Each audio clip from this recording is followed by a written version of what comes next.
Welcome to the place where we learn about improv.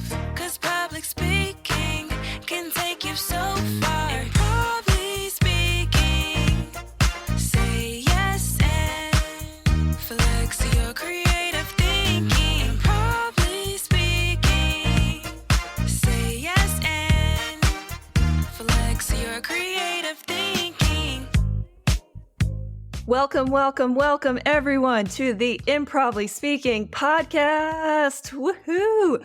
I'm your host, Dana Gowan, and I'm so grateful that you're joining today because we have a fantastic, fun, and funny guest on today. It is sure to be a blast. You're going to have a good time, and I know I'll have a good time too.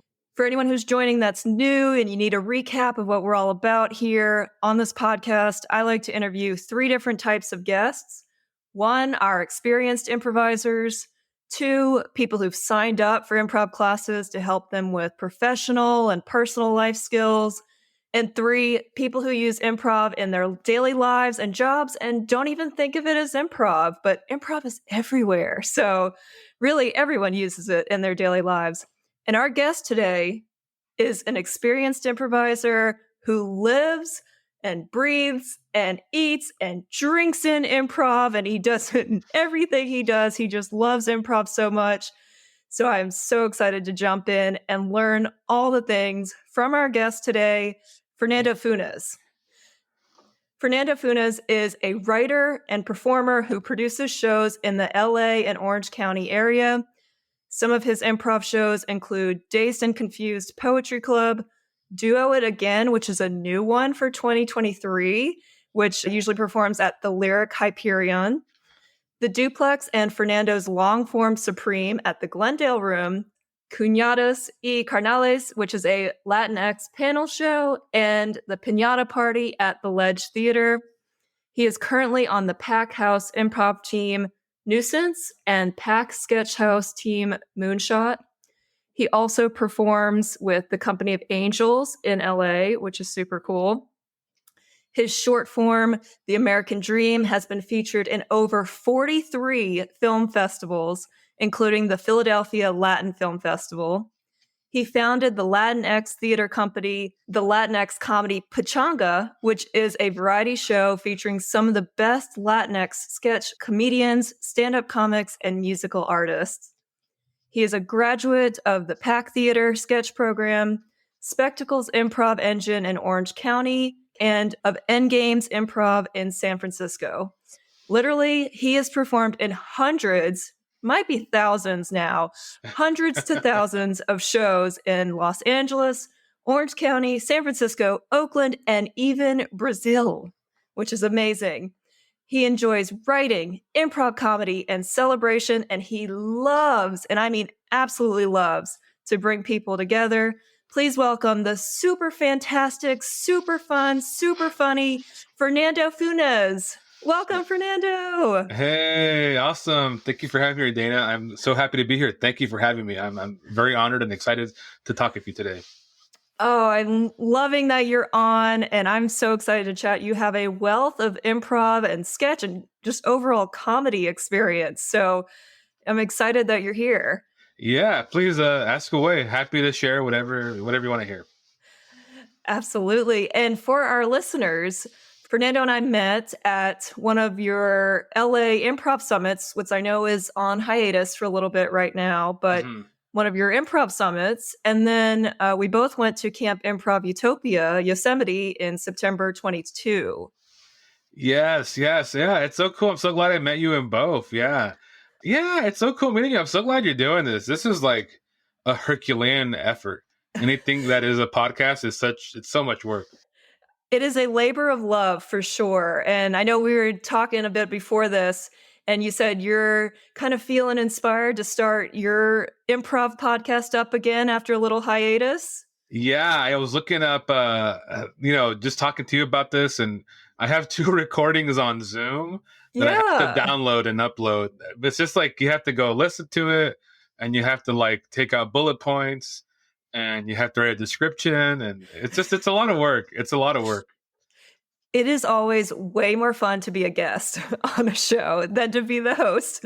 Yeah, so thank you for doing it. Yeah, and yeah, it's so cool meeting you, and yeah, you're getting into it too. You're really just jumping headfirst into the improv scene, right? I'm trying. I'm about 3 years in, versus how long have you been doing improv? 11 plus?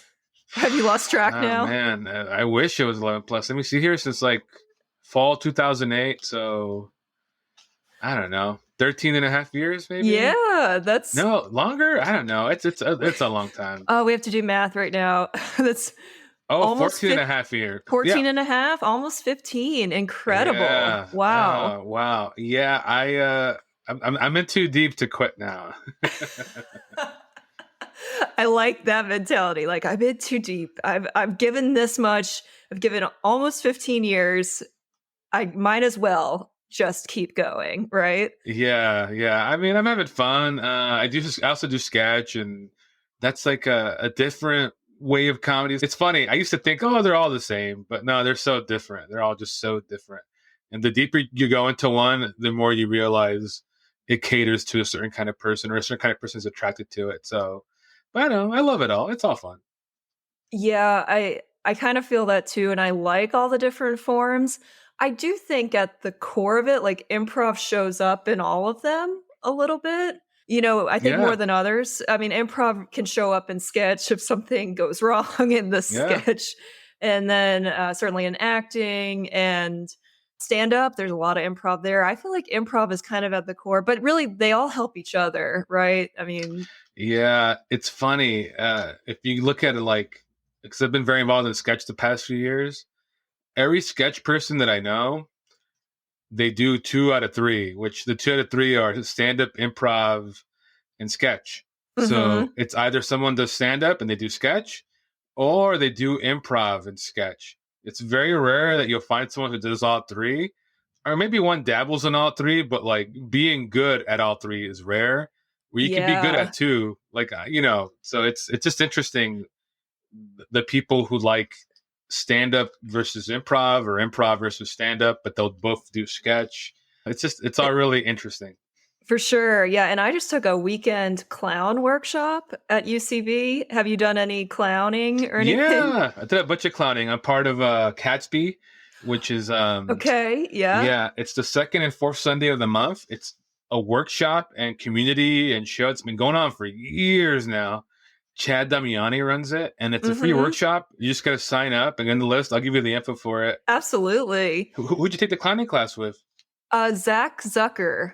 Oh, that guy's like a local legend. Yeah, Uh everyone knows that huh. guy. Yeah, he's real He's, funny. which I feel like is like true clown. Like everybody knows that guy in like the best way possible there too. Like everyone knows him. Oh no, I Um, know. Clowning is I'll say this, not and clowning is just it's funny. It's like clowning is like it's kind of on the fringe of improv, stand up, and sketch. And it's not for everyone, but the people who get it and who dig it, man, they don't want to do anything else. They'll stop doing other things because they just like clown speaks to them in some crazy way. It's beautiful. It's just like I haven't been able to go that deep in clown as much For as I want to. sure. I took it to use it to help my improv and my public speaking and stuff, and I see some great applications for it. Certainly look to explore more, but yeah, I mean, there's a whole world out there that is pretty cool and very interesting, and it's going to take a while to explore. There's so much out there. It's just like it's there's just so many things you could live your whole life and not do all the things that comedy has to offer. Well, and I love that, like, hey, I've been doing it for 15 years. I'm in too deep now. There's more to explore. Just got to keep going, I guess.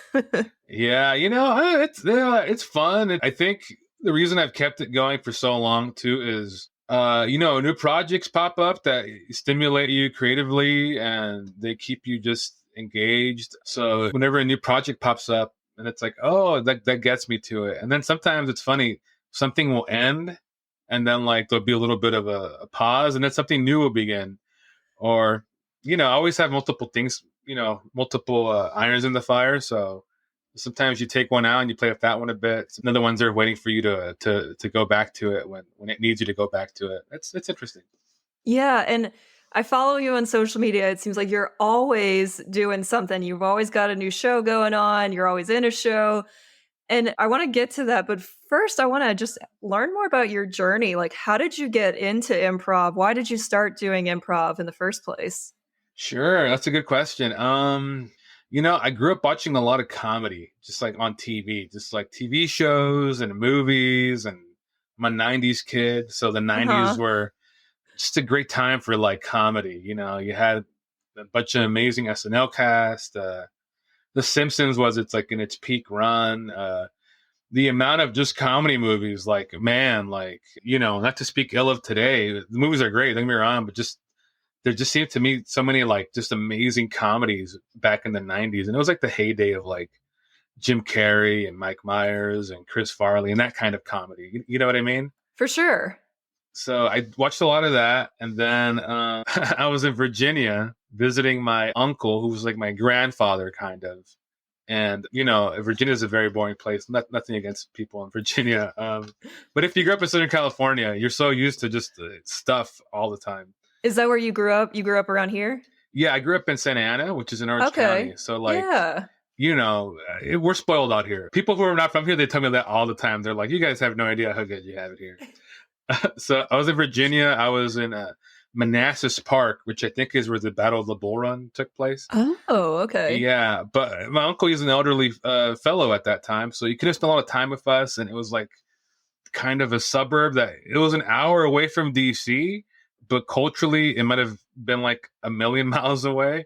So there wasn't much to do. So we went to like a thrift store, and there was a copy of Austin Powers, Man of Mystery. I was with my best friend at the time, who was also into comedy, and we watched it like a million times. We just like watched it a million times because there was nothing else to do. And then we saw the True Hollywood Story of Paul Rubens. Yeah, in that True Hollywood Story, I learned that he was friends with Phil Hartman, who's my all-time favorite SNL cast member, and they did improv at Groundlings, and that improv was a theater that you made up. Literally, that was the first time I have ever heard of improv.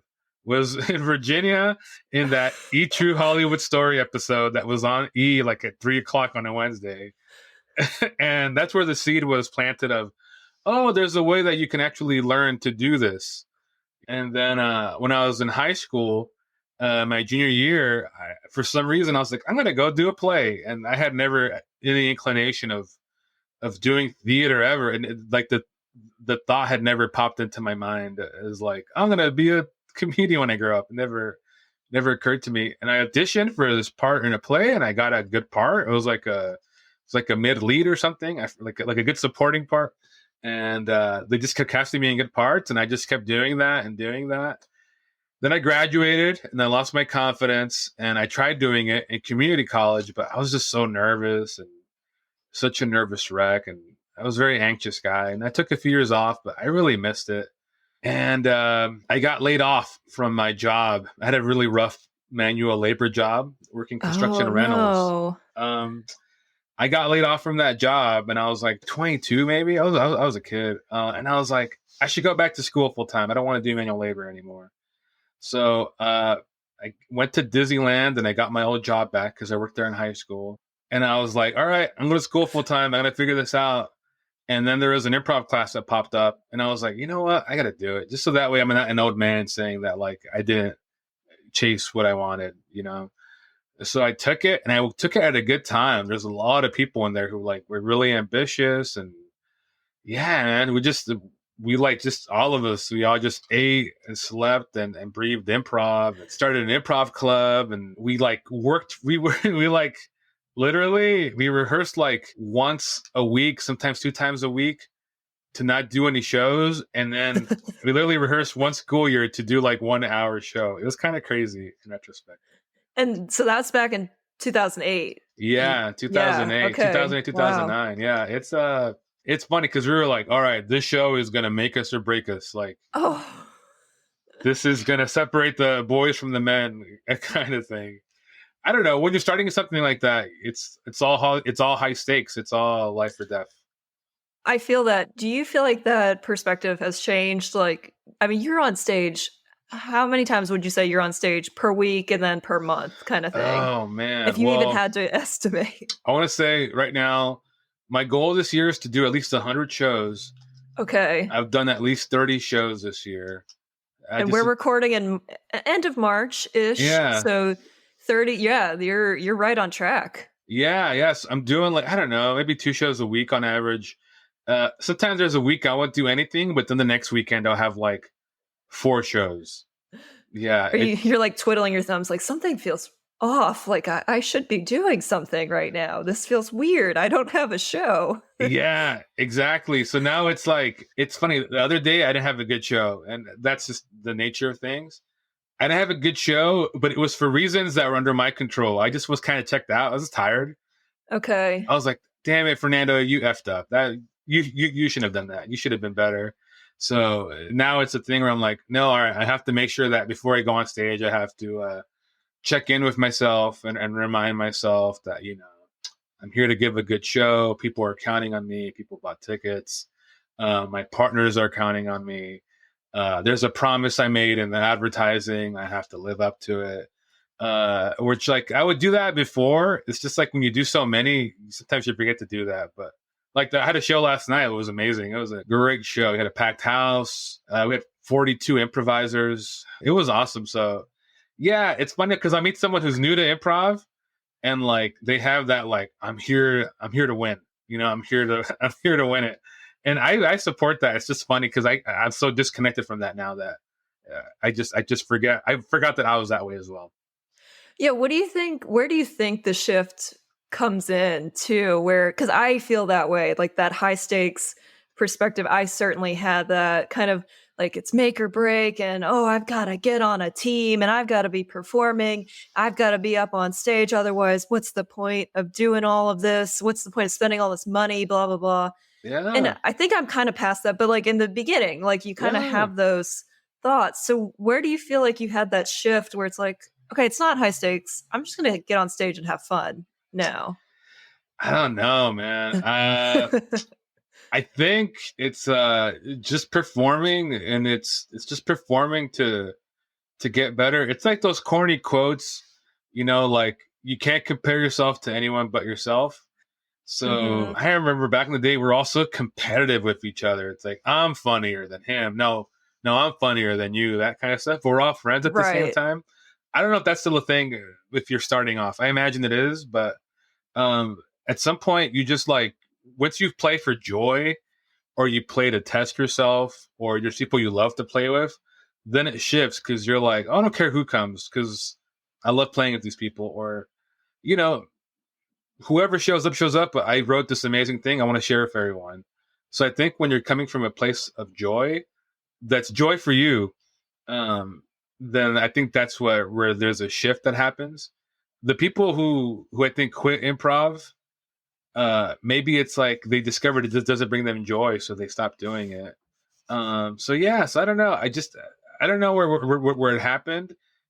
It's also a thing too, though. It's like you're not going to make everyone happy, so yeah, you can't do improv that you think is going to make a critic happy. Like, not like an LA Times critic, like a community critic, someone in the community who has influence or anything like that.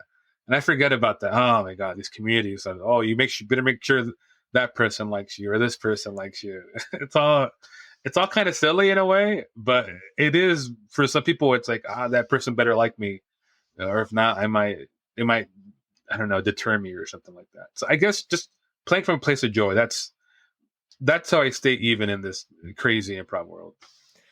I love that. That is such great advice, to play for joy. And I am realizing that now. And the more people I meet, just the more connections, meeting people like you, and you meet a new friend almost every time you take a class or you go to a show and stuff. Like I did a jam the other day and I was like, whoa, this is so cool. And I'm not a huge, jams make me nervous still. Like, yeah, some of them aren't great. They're kind of, some of them are cringy, and then it's hard to play with new people sometimes too. But this one was actually like, I left like, that was really fun, and I should try to put myself out more and enjoy it. And, joy comes from the enjoyment there. So just remembering, like, what's the end game? What's the why here? My why is to have fun and enjoy it too, which I know others have other goals from it. And that's where the high stakes comes in. Yeah, man. I don't know. I've been angry at the improv world many times for different reasons. So it's not all happy go lucky, but I think you do have to be aware of what your goals are and everything like that. It's like, man, so many people come to LA to do improv because they think it's gonna make them big. Right.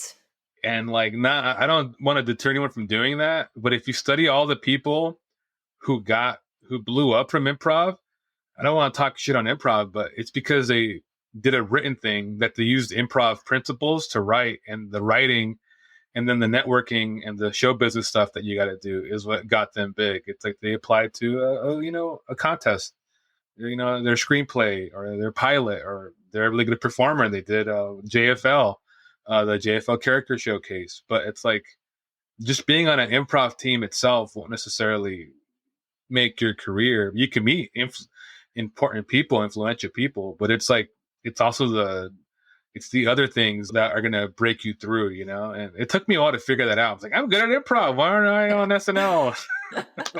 That is such a good point with the writing, because that's the hard stuff, right? Like, writing is a lot of work. I mean, improv is a lot of work too, but improv, you kind of show up. You just show up and you do the make 'em ups, and it's all fun and games. Writing, like sketch comedy, is so hard because there's so much that goes into sketch. It really is a labor of love too. Sketch comedy, like, putting on a sketch show takes so much work and time versus an improv show.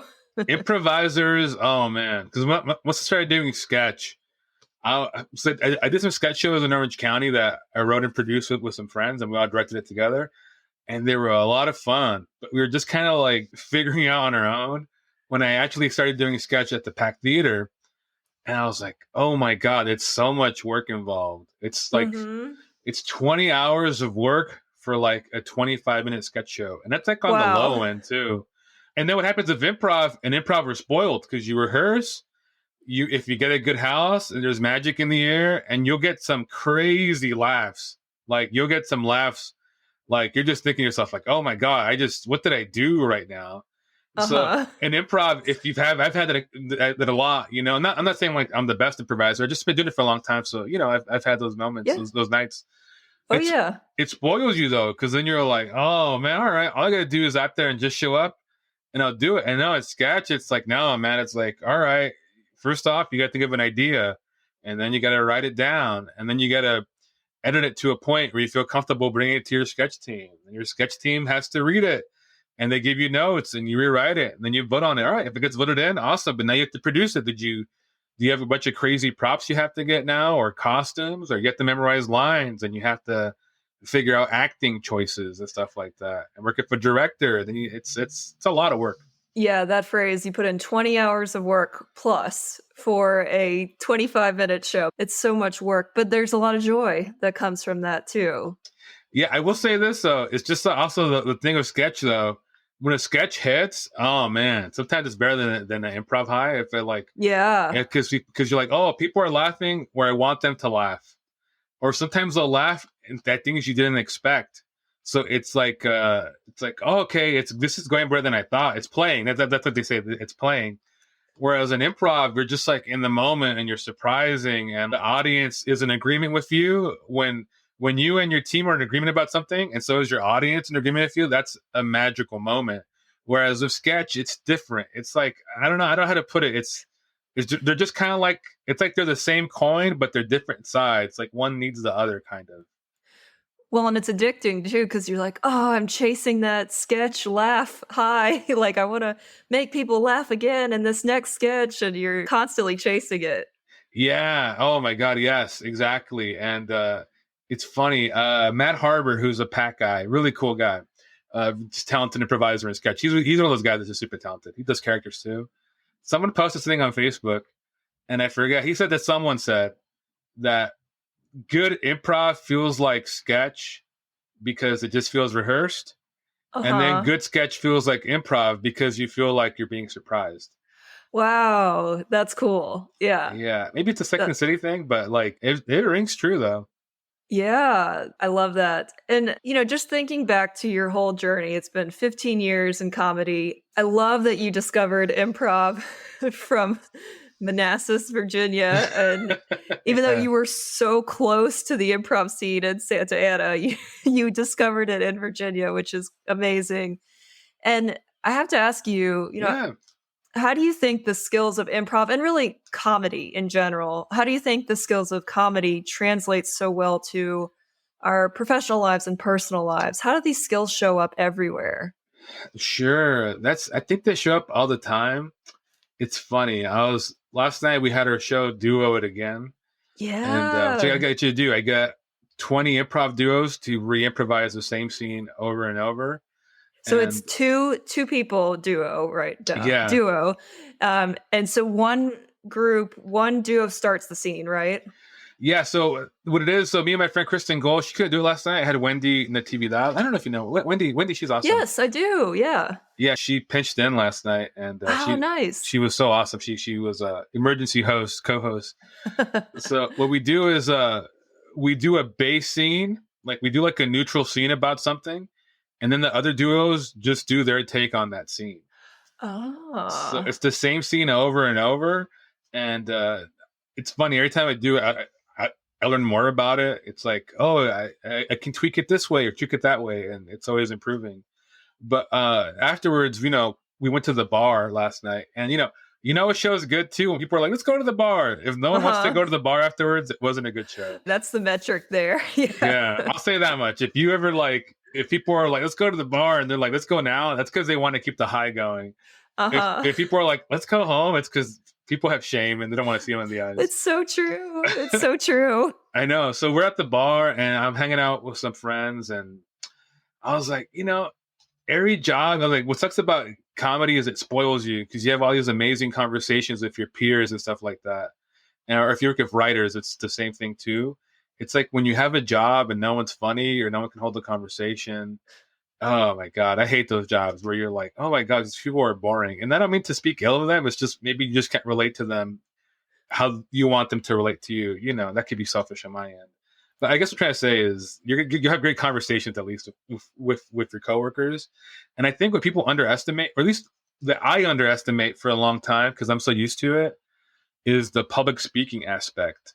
I forget that's like the number one fear in the world. For most people. Yeah, like did you start doing improv for public speaking around that? I conquered my fear of public speaking first because it was a huge problem for me. I would just get super red-faced on stage. I would be all shaky. Like even a room of 5 people. Like if I was standing up and all eyes were on me, I would get so nervous. And it would just multiply if there were more people in the room and if I'm on stage. And so I conquered my fear of that. And then it kind of grew like, okay, well, I'm no longer afraid. What else can I do to improve my speaking? Because I still needed lots of improvements. Mhm. I was still getting very nervous. I still get nervous, so that's really never going to go away. But I wanted to up my game, and improv just seemed like a good choice to do that or try it out and see. And I know other people go through different routes to get to improv, but I will say improv really helped me level up my public speaking skills. Well, there you go. It's funny. I've led so many meetings at different companies. When people ask me, "Could you lead this meeting?" I'm like, "Yeah, I don't care. Sure, why not?" Because you're not afraid, right? They know you're not afraid of public speaking. It's funny. I never think of that. They just ask me, and I'll say yes. But it wasn't until I was reminded, oh, people are afraid of public speaking. So I think public speaking is it's a great skill to have. Doing presentations, teaching classes, stuff like that. I think the emotional intelligence, because you have to be able to read a room and read Oh yeah. people, and you have to use that to like, oh, okay, this person's not having a great day. Maybe leave them alone or talk to them in a way that might cheer them up, or maybe they don't want to be cheered up. Maybe they just want to stew for a bit and you got to go hear them vent or something. It's an interesting skill to have, especially with the jobs I've had managing up. Because sometimes people are unaware of their emotions. I mean, we all are, but like, I know I can be that way for sure. It just helps you manage people and the creativity aspect too, man. It's just being able to Yes. pitch things and just listen and build off things and stuff like that. I think it's great to be creative and empathetic, basically. Well, and listening really comes in with that empathy and emotional intelligence, which certainly improv helps you, because if you're not listening, then you're not in the scene and you're not present, and you can't quite contribute fully, if you're not fully listening. And the same thing in a conversation with someone. If you're constantly thinking like, oh, I got to check my email, or you're not really listening there to what their needs are, what they're really saying too. It's funny that you bring that up. When I was in college, I took a improv leadership class. Oh, cool that they had that. That's awesome. Yeah, I took a bunch of leadership classes, and they had what's called improv for leaders, something like that. Mm-hmm. And it was someone from BATS, from Bay Area Theater Sports. They did BATS, and they had another improv company, and he used teaching improv to business school students and to like MBA people. And they made us read this book. It was about listening. It was like just 200 pages of how to be a better listener. Oh, wow. That's intense. Yeah, there's like 10 pitfalls of listening. It like really made my listening much better. And you're right, listening, I think it's such an underrated skill, and it's crucial to everything we do, but we don't appreciate it because people rather be heard than try to, process what someone else is saying. The great improvisers, the ones who are really good, they say that they just yes and everything, but they're listening. And, the great improv too, it's like layered. It's like you say yes and to something, and it opens up the possibility to new things. And those new things are just sometimes you're circling back the themes of the scene, and you discover new things. That's because you're listening and you're agreeing and you're paying attention. Beautifully said. So I know you teach improv as well, right? You kind of teach on and off. On and off. Oh man, I would when I was in college, I coached my college group for like 2 years. Yeah, nice. Yeah, so that was fun. And then I coached another group for a while, and then I kind of taught sketch to my friends. I was teaching a drop-in class in Orange County for a few months. Nice. And then I would teach sketch writing every now and then. So I do it sporadically. I should do it more consistently. I'm going to teach one pretty soon, actually. I taught one last year. It's how to play with emotional intelligence. So it's real fun. I've done a lot of like narrative improv. I've done a lot of mono scene teams. So kind of, I don't want to say like dramatic improv, but more like maybe like a more theatery story driven improv. Not so much game.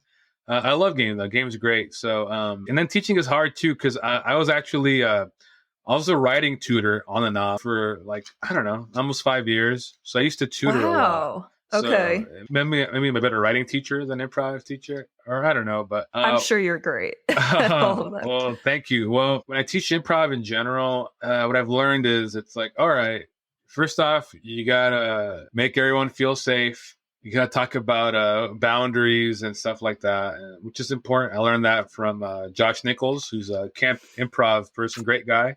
Yeah, I studied with him for about like a year and a half. He's a great guy for teaching improv, learning improv. Josh is a great guy. So is Joey Shope. I'll see what Spectacles Improv Engine. Nice. Yeah, it's defunct now, but it was great training. So a lot of organic improv. If you like premise improv, like UCB, that's good stuff as well.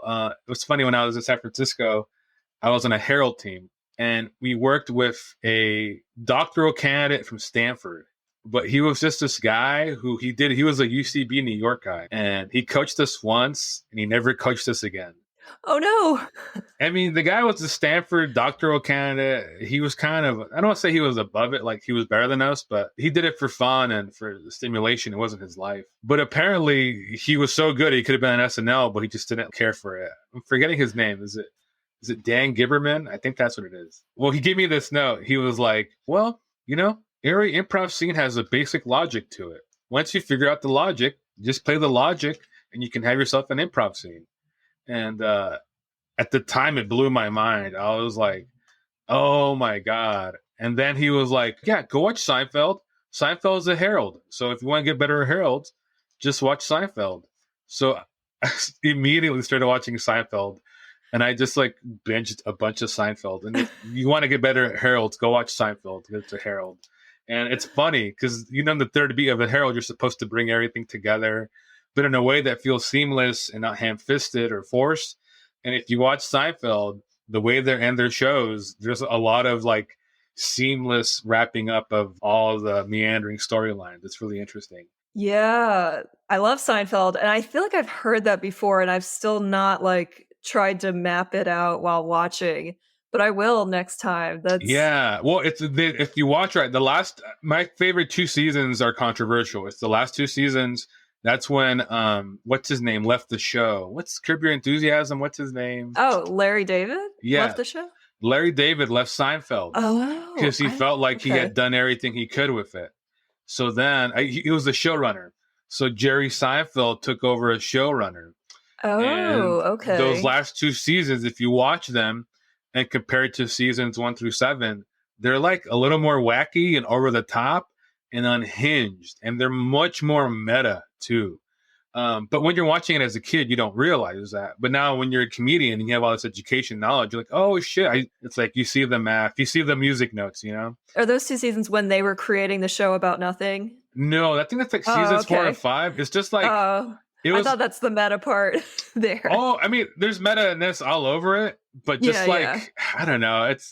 There's so many good episodes in those last two seasons, but it's definitely like wacky and unhinged. And like, I think that's just funny. When they ended the show, Jerry Seinfeld, he's like, well, I want to end on top, because it could have done who knows how many more seasons. Oh, yeah. But he's like, well, end on top. But also, if you watch it, it got so crazy. I don't know where they were going to go from, because it was just like crazy premises. But all that back to teaching, it's just like whenever I teach things, I always like using kind of those examples to refer back to things, because sometimes these concepts we teach, they're very abstract and they're very heady, and it's kind of in your interest to kind of be well read, and they tell you to be well read, but not everyone's to be well read. And then by being well read, that means you have to stay on top of whatever is new in the zeitgeist. Yes. Yeah, and it's so much culture that's being produced at every moment, and you have no idea what's going to capture the world's attention that you have to watch, like, I mean, I haven't seen The Last of Us, but I probably should, just so when people talk about it, I know what they're talking about. I so relate to that because I have not seen any Harry Potters or Star Wars. I'm so embarrassed. No worries. No worries. Yeah, but it's just like, it's like you got to know it. Or you just flub a scene, and as long as I feel confident enough to just pretend like I know what's going on, sometimes I don't have the confidence. If they're doing a Star Wars scene, but I just need to like jump in and even just make it up, and sometimes that's even funnier too. Yeah, because people are like, "Oh, you got it wrong," but it's funnier that way, right? Well, when it comes to teaching, I guess I don't know if it's a strength or a weakness, but you want to build in increments to maybe a grand lesson. So it's like a lot of smaller exercises building up to a big exercise, and then you explain the goal and psychology of each exercise so that people feel confident going into the next exercise. So you start small to end big, because people are going to have questions. So it's like you want to answer questions before people ask them, basically. So that way, when they go in to do something, they have more confidence doing it. I mean, it's not going to work every time, but I always have questions, like, or my emails, people give me shit. People love my show emails or they hate them. They're like, they're too long. Or someone's like, I love that email. And the reason my show emails are too long is because, like, I don't know if you produce shows, and hopefully one day you will. Yeah. Like, you get asked a million questions that are kind of, I don't want to say they're dumb questions because I don't want to discourage people from asking them. But it's like, hey, can I get a comp? How much are tickets? Where can I buy tickets? How's parking? Do I have to be vaccinated? Can I wear a mask? Is there a bar nearby? Do you serve drinks? What's the bathroom? It's like a deluge of simple questions. So it's like, okay, if I just put this on the email and organize it in a way that's just easy to follow, it's just going to make their lives easier. It'll make my life easier too. I can so relate to that. I'm a long email writer at work and stuff. I want to put all the information all in one place. I don't want to have this multiple back and forth game with all the questions. Like you said, I want to just put it all in one place. And if you didn't see it, then that's on you. But I put it there. I promise. Yeah, like the other days, I feel so bad. Someone messaged me, was like, "Hey, how do I get comps?" And I was like, "It's in the email," but I still have to go find it for them. Uh, Right, because you're super nice and you're not like, refer to the email. and it's like, I don't know. Well, yeah. So when I teach, I just try to make sure that I tell people like, this is how I do improv. It doesn't have to be how you do improv. I also make sure to tell people, when in Rome, do as the Romans. I'll say that much. Because people get really caught up with their improv philosophies. So it's like, we only do UCB improv here. So get out of here if you don't. Or we only do narrative improv. You know, go to hell if you do game or whatever. I know that all sounds silly and frivolous, but I think it's getting better now, though. But a few years ago, it was really bad. I always tell people, like, hey, this is what I do. This is how I teach. It doesn't necessarily have to be what you do, but you can take from it what you like. But when in Rome, do as the Romans, because some people do get really anal about like, this is the style of this place, and we will not do anything else. And like, because I've done improv with different communities and different schools of thought, and sometimes it can get toxic, and it's like, oh, all right, well, I won't do any of my other crazy stuff from the other places. I'll just try to play your music. So it's interesting. And that makes me sad because the core of it is the joy of doing improv. And I know we get caught up in the fundamentals and the logic of it all, but at the core of it is the joys. And sometimes we lose sight of that too. Well, here's my theory too, because I've been doing it for so long. Yeah. And I feel that like if I wasn't doing improv, I'd probably be running a church or something. No, it sounds crazy. There's a lot of parallels with improv and religion. It's kind of crazy. How so? Yeah, this is what happens when you've been doing it for almost 15 years. I feel that people, what they want to get out of religion or what they get out of religion, they get out of improv, You get community. You get connections of people. You get relationships. You get this weekly sort of coming together. You get answers to life in a way. There's like a rubric that you can, refer back to if you have questions about life. I mean, not all the rules are going to work, but people are like, oh, okay, after yes and, or, a denial is not great, stuff like that. And we also, I don't like this a lot. We like revere teachers maybe too much sometimes. And sometimes some teachers don't, they take advantage of it. I'm not, maybe I'm in that sense too. Maybe I'll be corrupted one day. Who knows? But never, you never. Yeah, but it's just funny though. And then people, they donate time and money to it. It's in these small markets. It's the people paying for classes, buying tickets to shows that are keeping these theaters alive and paying for the teachers and artistic directors, stuff like that. People meet love all the time. My God, how many marriages have I seen being born out of improv theaters? And sometimes there is that cliche of teachers hating students, and that does happen. And it is what it is. But you'll see students or just people, oh, they're married now, they have a kid together, which is beautiful. But also the like culty aspects of religion too. Oh, man, yeah. Because there's some communities where it's like there's one guy runs everything, and you better obey him or he will blacklist you and you will never perform in this town again. Right. Yeah, it's weird. That's weird. So like, it's crazy to see the parallels between religion, the good and the bad, in the improv world. I have never thought of that, but everything you said was so spot on. The parallels. That's a crazy connection, but it's true. I mean, it works. I know. It's weird because there's certain places where like it's kind of like they're like, hey, join us. We'd love to have you here. It's like, come on, like join the community. And it feels like they're inviting you to join their church. And it's like, and it's like, oh, that's so nice of you, And you stand out at the park giving pamphlets to the improv theater, your improv show, like come to our improv show. Well, and I've been part of other improv theaters where they're like, all right, whatever you teach, you can't teach these following things. Or these following things go against what we believe in improv. You can't teach them. Or we highly discourage you from exposing people to these things because we only want them to know what we teach them.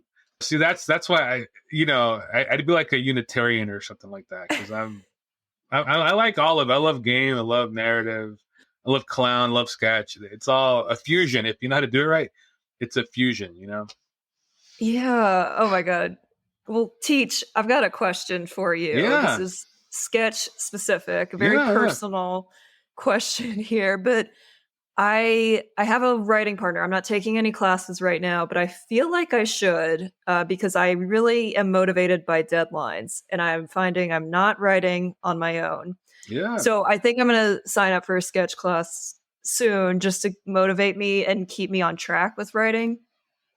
But I have a writing friend. We meet monthly, usually once a month, and I started writing a sketch, and I just don't love it. I didn't even finish it. I got like 2 pages in and we were trying to brainstorm some ideas and punch up, and I just like I don't love it. So, do I put more time and energy into this sketch that I don't love, this premise I don't love, or do I just scrap it and move on to something else? What's your advice there?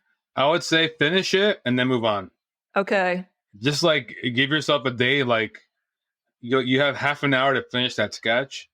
Ah. And then you just like, you say like version 1 of sketch complete, you save it in your sketch folder and you move on. Because I think what happens if writing too is 2 things. You want to keep writing at all times because you're always improving. You just don't know. It's kind of like you're improving in these tiny, tiny increments. But because you don't see immediate growth, you think you're not improving. And that if you're consistent. So just finish it so that you can see you finished it so that you can move on to the next thing. So you don't let that being incomplete prevent you from creating the next thing. So like, as you know, I wrote a poem for every day of the year. So that's the thing I've been doing. Yes. So 2 reasons I do that. Well, one reason I have a buddy named Liam Manning. It was his birthday on Saturday. It was awesome. Yeah, we used to be an improv team called Big Selfie, and love that guy. One of the greatest improvisers Oh, nice. ever. He's kind of like the Robin to my Batman. Great guy. Great guy. At the time, I'd be writing poems sporadically on Instagram. And I was like, man, I used to be a poet. He was like, you still are a poet. And I was like, oh, thanks, man. And it's funny. Sometimes improv teachers, like Brian James O'Connell, he's a big proponent of this. He's like, you sign up for this class, you're an improviser. That's it. That's all it takes. You don't have to do this for years. You taking this class makes you an improviser. And I think sometimes maybe there could be like, am I part of this thing? But you just by you doing it, you're already part of it. So that could be part of it. I love that too. Yeah. So you are a poet. Exactly. And you're a sketch writer and you're an improviser. You know, you don't need to do this for 1 years to say you're good at those things. And another thing too is there's this marketer guru. He plays that word. His name is Seth Godin. And he's big on marketing and he writes about, I don't know, the modern economy and stuff like that. I love business stuff too on the side when I can read it, like leadership stuff like that. Yeah. I could tell. Oh, thanks. He has a book called Lynchpin. And I went to go see him speak. A company paid for it a few years ago. That's actually pretty cool. I went to go see him speak. They had copies of it. And the book is called Lynchpin. And it's how to become an indispensable person in your job, your community, whatever it is. And one of the key arguments is that linchpins, they ship. So what shipping is that you create something and you publish it out into the world and then you move on to the next thing. So if you create a habit of shipping in whatever area that is that you want to ship, you will be changed by the process in ways that you can't imagine. And also your art that you put out into the world, that will change the world in a way you can't imagine, mostly for the positive, for creating good things. But just by shipping, once you get in the habit of shipping, you're just getting the habit of creating things. And every creative thing builds on the previous creative thing. And if you haven't created enough things, you might not know that, So that's why I say, like, write this one just to say you wrote it and then move on to the next one. And maybe that next one might not be great, but finish that one. And maybe the third one might not be great. But then maybe the fourth one is just like the most incredible thing you ever wrote that you had never thought you would write. Because you had to get those other ideas out first. I'm so glad I asked that because that was a great answer, very helpful answer that I needed to hear today. And I think you're spot on because I've been kind of I'm like thinking about this sketch, going like, why can't I finish it? Oh, it's bad. I should just scrap it. I should move on. But what I'm hearing is it's almost hard to move on because you're going to be beating yourself up, going, oh, I failed on that sketch. I'm not going to bring anything to the table for this next one. Like I'm going to constantly be thinking about it. But if I finish it and move on, I've processed it, I've shipped it, and now I can work on something else. Yeah, and you inspired another thing too as well. I think it's I want to say it's Brene Brown or Elizabeth Gilbert. Oh, let me see. It's called like Magical Thinking Book. Let me look it up. Is it Big Magic? Is that it? Yeah. Who wrote that? Elizabeth Gilbert. Yeah. The Eat, Pray, Love lady. All right. Well, I was reading Big Magic. I didn't finish it, but she's talking about how we don't own ideas, how ideas choose us, and that if we don't deliver that idea on time, that the idea will find someone else to, be its deliverer or whatever. Yes. It's so that's happened to me a few times too, where like I thought of something and I'm like, I'll do it. And then I don't do it. And then someone else would do it. And I'm like, wow, they thought about that.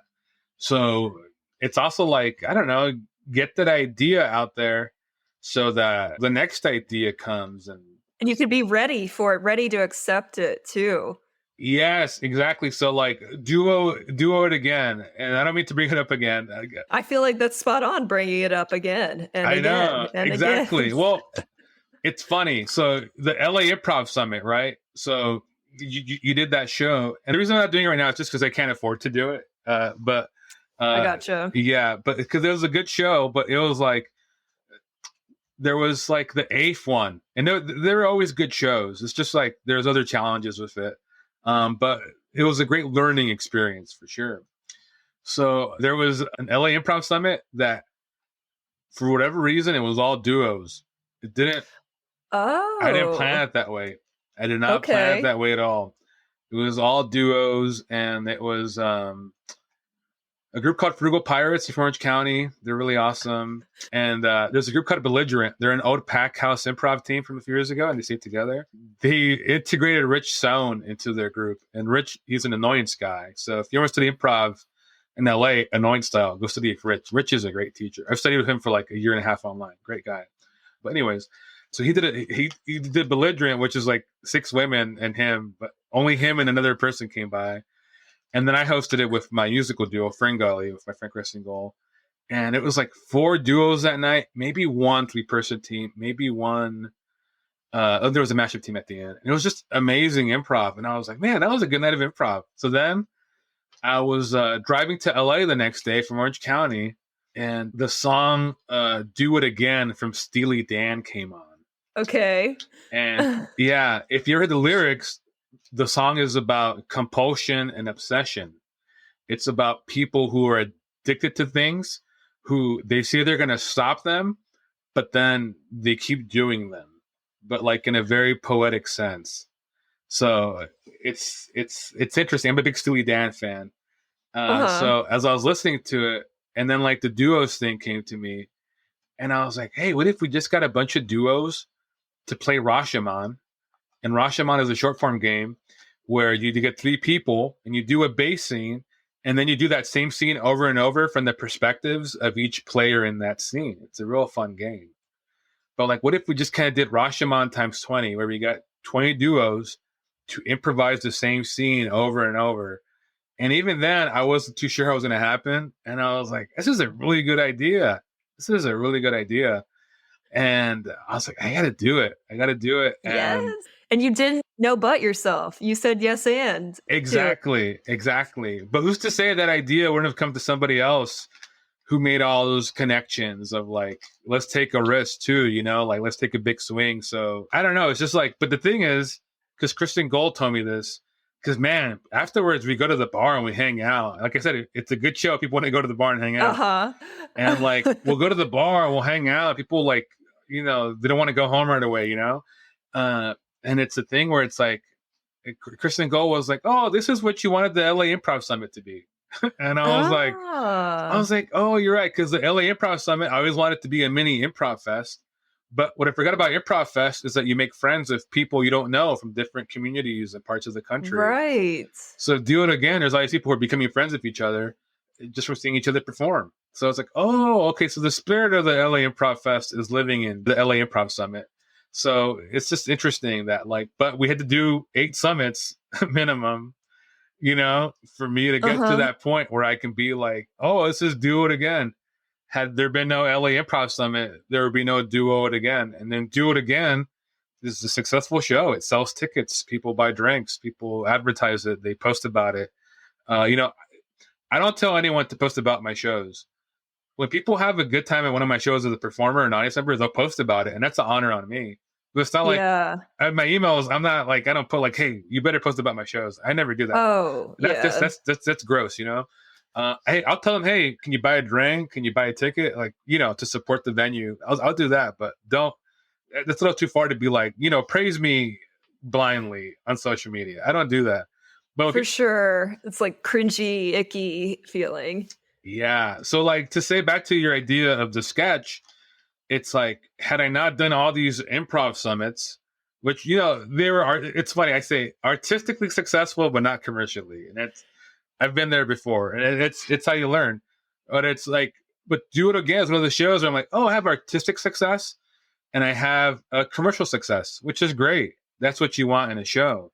And you don't always get it with every show because, when you have both, that's a great engine for longevity and for increased creativity and community and connection. So yeah, that's what I mean. So if you write this sketch, you have no idea where it's going to take you down the line for your next sketch. For all you know, you might write a short film or something.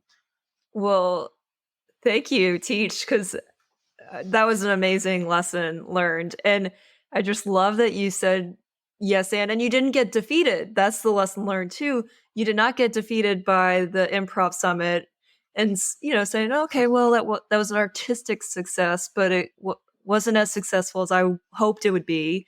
You didn't go put your head under a rock and go, oh, I'm a failure forever.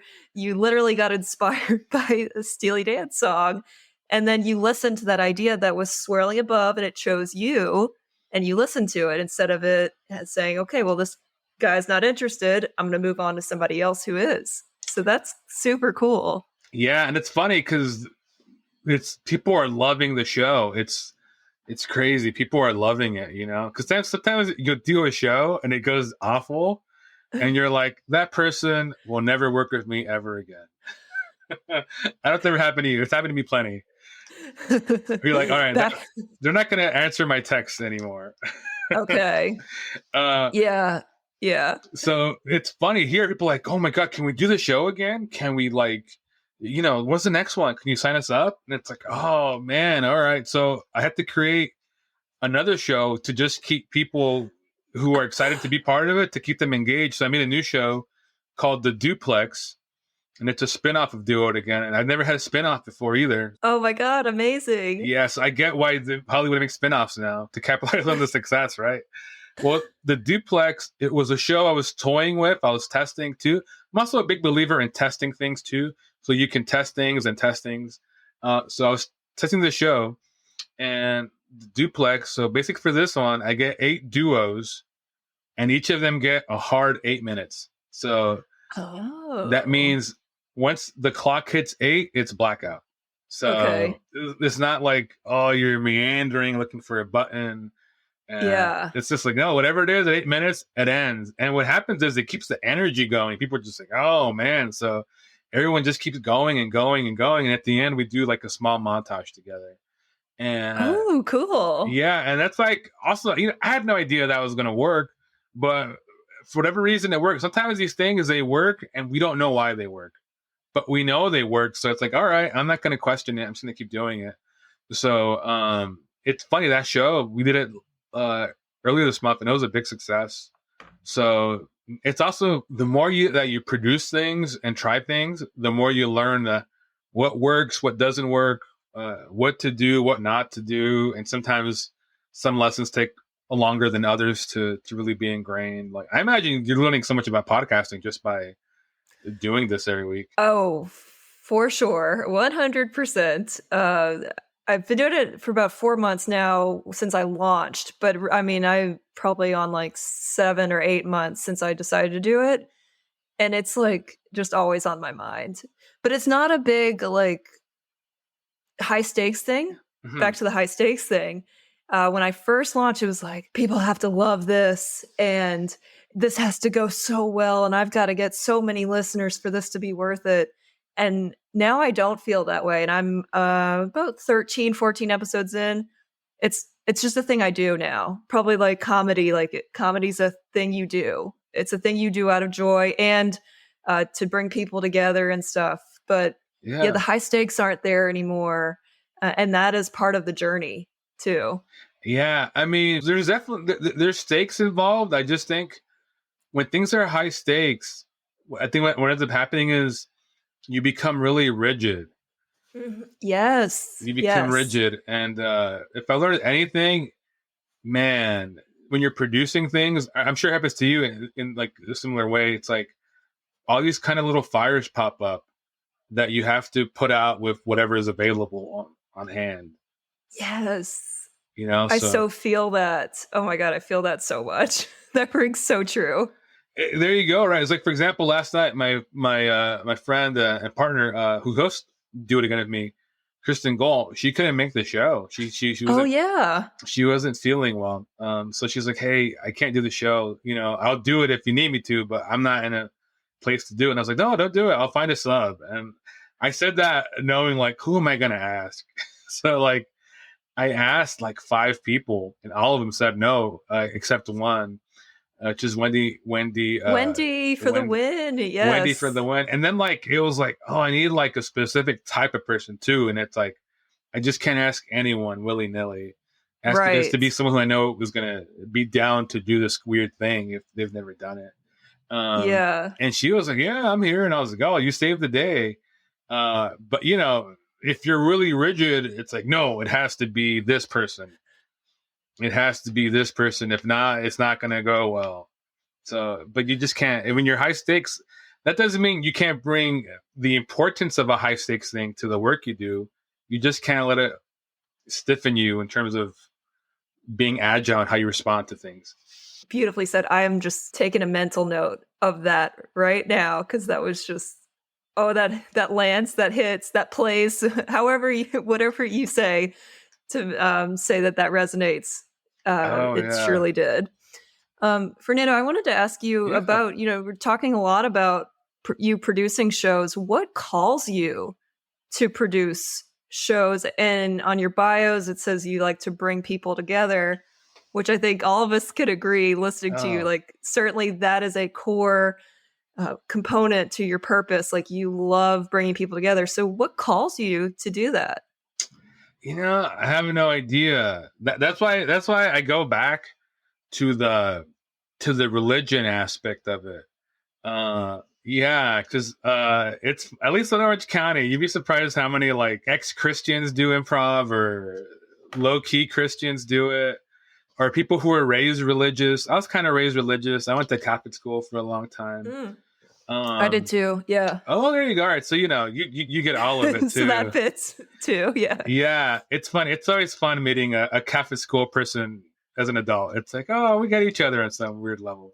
I went to an all girls Catholic school. So that's Oh man, where was that this was a at? very in New Orleans, which is Oh, very customary. Like, all of the schools, not all of them, but a lot of them are same sex. Like, all girls or all boys Catholic oh, schools. okay. That's really old school. Well, Very old school. Yeah.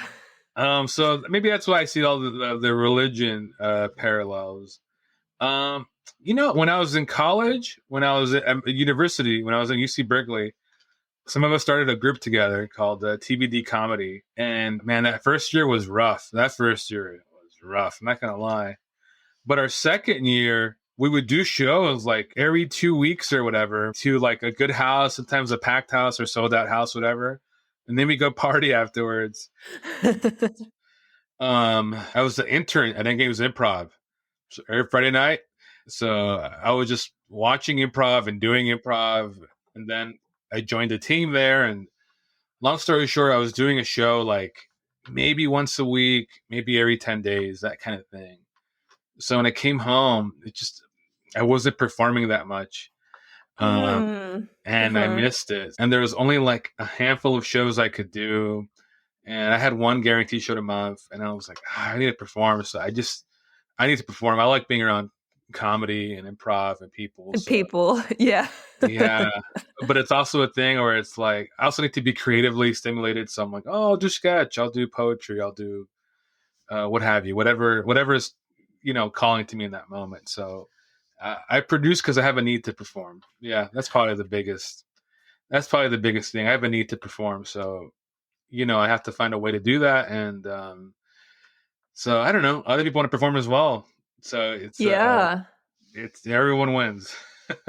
I love it. It comes from a place of selflessness and a bit of selfish, like you want to perform, but also you want to help others.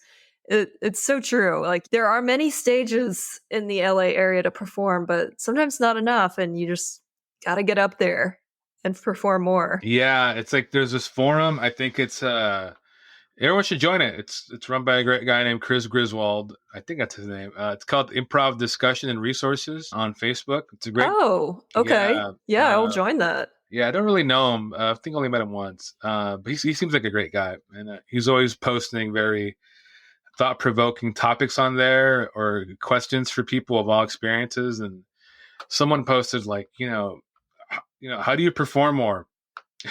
and I just said, book your own shows.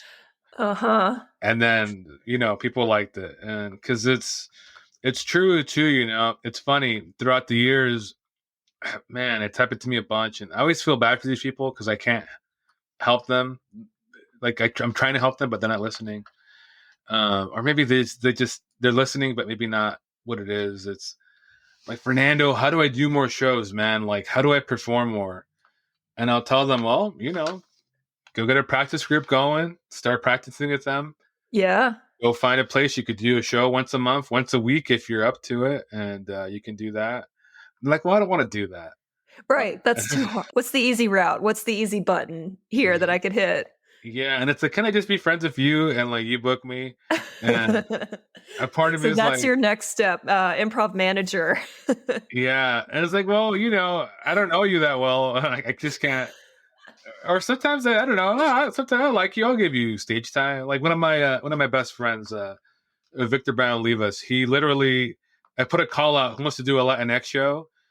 And he filled out a spreadsheet we made, and he even say hello. I looked at his video and I was like, this guy's funny. And I messaged him, and he's done the most pachanga shows out of anybody next to me. Amazing. He's a very talented guy, just like superstar performer.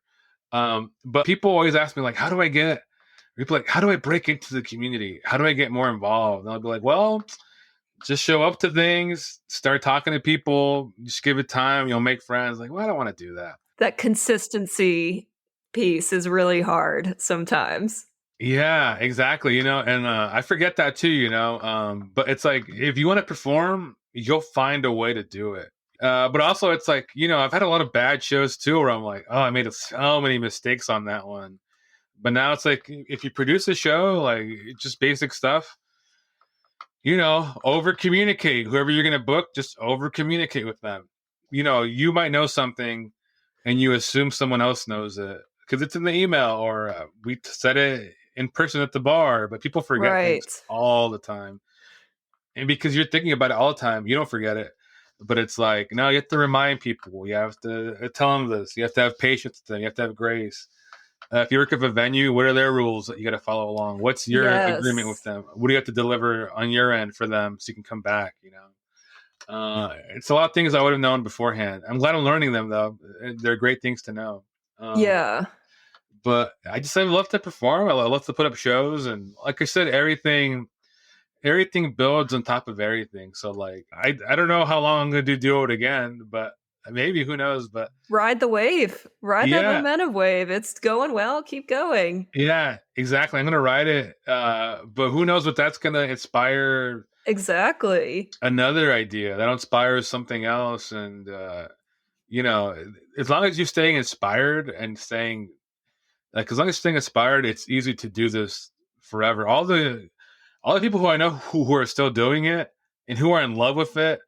They're not entrenched. Like they're not like, I own this community, so I can't leave it. That happens. Nothing against that, but the people who are like really who are still doing it, it's because it brings them joy, or they're still being inspired by it in some way to do new things and try new things. So if you want to keep it going, you have to try new things. And it's funny because a lot of people, they start with improv, and improv is just a gateway to do clown or sketch or do stand up, and then they'll never do improv again. Nothing wrong with that, but it's just funny. Improv is just kind of like the base for them to do that thing that they really wanted to do, which maybe they already knew or maybe they didn't know, but they discovered it because of improv. So any artist, if you want to stay in it where you keep creating, you just have to keep being inspired and just showing up to do the work. I am just laughing because in this episode alone, we have described improv as a religion and now as a gateway drug to other forms of comedy, which I love. I love it. Improv is all things. I mean, which is great. It totally is a gateway drug. I mean, it is an addiction, though. People spend so much money It's true. to do improv, you know, and like these classes, man, they're expensive too. Like, Oh yeah. I don't know how much Mhm. level 1 now UCB now is, but it's like what? I don't know. It's It's over like 500. 500. It's 500. Yeah, or 525. It's something around there now. Yeah. Yeah, you know, so it's like that's a lot of money, you know. I know improv is like around there too. Pack is cheap. So go straight to Pack. Well, but even then, it's like I remember people were being like, "Yeah, I took level 1 right now, but I can't take level 2 because I have to build up a payment for that." I have to eat and pay my rent. Yeah, that makes total sense. Yeah, For sure. Well, it's also addiction too because you know you have to put gas in your car to go there. You know, you have to buy Yeah. tickets to go to shows. You have to buy a drink at the show or whatever. Oh It is. yeah. I mean, it is kind of a money pit in a lot of ways. If you know, if you're not thinking about it. So yeah, it can be a gateway drug, and comedy is definitely for big chunks of it. It is definitely pay to play, unfortunately. Yeah, I do feel that. My husband actually said today, he was looking at the credit card. He's like, "You've been spending a lot on improv." And I was like, "I know, and it's worth it." I'm sorry, but it's worth it. Hell yeah! Like if you're happy, then like yeah, do it. And now it's part of the business as well, so that's a whole thing too. That's part of my business and my podcast and everything. But anyway, just funny that you bring that up, and it was also called to my attention today. Oh, I mean, hey, at least you're aware of it. People might not be aware of it. It's just it's an interesting thing. I've just been involved in it to see all the different layers and stuff like that. Oh yeah. So you brought up as a way people ask you about like how do I get on stage? How do I perform? And you're like, try new things, put yourself out there. And you did just that with your write a poem a day goal. And I Yeah, want to know more about this. So when did you set the goal to write a poem a day? I think it was 6 years ago I started it. Wow. But Okay. the first 2 years, I never completed it. I think my first year I got to like 275, and the second year I got to 265. Still really impressive there. Majority of the year. Yeah, yeah. And then it was 4 years ago that I was able to do it for the first time. So this is my 4th year where I'm about to complete it. Bravo. Yeah, bravo. I'm so impressed. Well done. I know. Well, it's crazy now, look, because now I have all these habits implemented specifically just to make sure I write that poem. So every day I read for an hour and I'll journal for 20 minutes. And once I do that, I can write my poem. And it's Ah. funny, the days that I do that, my poems, I'm more happy with them. And then the days I don't do that, I don't write great stuff. Sometimes I put stuff out there. I'm like, this isn't my best stuff, but I have to ship it too. And it also goes back to improv. And improv, this is something I discovered organically, but that other improvisers have as well. And it's the idea that you're only as good as your last show. Yep. I've heard that before. Yeah. And maybe I heard it from someone and I picked it up, or it's just I was performing a lot and it just made sense to me because, like, man, sometimes I would have an amazing show. This is years ago. An amazing show, and it's like the best high in the world, and you don't want to go to sleep, and you don't want to. You just want to live in that high. That's why people go to the bar too. Like I said before, just to extend that high. Yes, living that high. Yeah, it's a great high. I mean, you don't need drugs. You have improv. For sure. But the thing is, it's also back to drugs too. The crash of a bad show. Oh man, I've had shows where like people look at me in the eyes with disgust. Like people who know me, and it's just like I gotta get the fuck out of here, and I'll like race out of the parking lot because you're just like, oh, and you just feel gross, and you feel like a failure, and you're just like, Do you ever want to apologize? Like I'm always like, oh my god, I'm so sorry, I no butted you. Oh my god, I'm so sorry, I did this. I'm like I almost want to like apologize for it.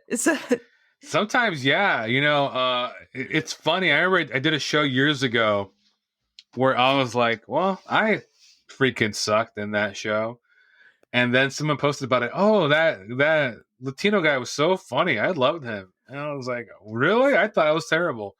But what I've learned is that I wrote this down recently too, because it's something I'm still struggling with, or you have to work with. However you feel about your performance, you keep it private. Or not keep it private. Maybe you share with the performers. But if the audience had a good time, then there's no reason for you to steal their joy of how they perceived it. If you felt like it wasn't an artistic success, or you weren't fulfilled, or you didn't achieve what you wanted to achieve, that sucks. But if the audience dug it, that's great. Another thing too, if other performers, I don't know, it's weird sometimes. It depends what your dynamic with them is too. Yeah. Yeah, like just the performers who like, I don't know, maybe you don't get along great, but you do good improv together. That happens too. It's like with music. Or I don't know, you just get along great, but you don't talk about difficult things. Sometimes all you can do is own up what you did and what you can do better. A dark thing about improv that people don't talk about enough is people always complain about teammates. Oh, I wish this person did that, or I wish this person was more like this. And what they're saying is, how can I adjust my play to be more in tune with them? Or how can I adjust my play to know that they're going to play this way?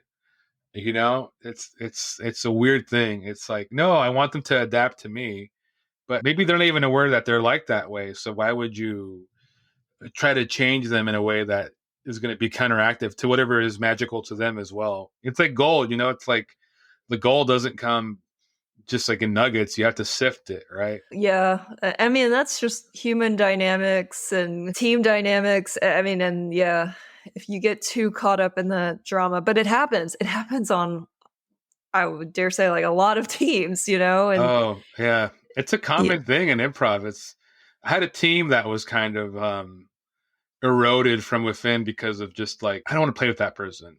Oh, that kind of stuff. And sometimes, I think if you're starting off, everyone's going to have that at some point.